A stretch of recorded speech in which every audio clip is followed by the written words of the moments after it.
58 నెలలు దాటాం. ఆలోచన చేయమని అడుగుతా ఉన్నా.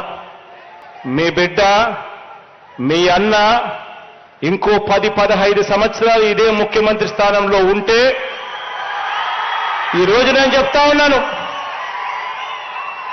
ఆ పేదవాడు ఇంట్లో ఉన్న ఆ చిన్న పిల్లాడు, ఆ 1వ తరగతి జరుగుతా ఉన్న ఆ చిన్న పిల్లాడు పెద్దోడయి అనర్గళంగా ఇంగ్లీష్ మాట్లాడతాడు పెత్తందారుల పిల్లోళ్ళ కన్నా బెటర్గా.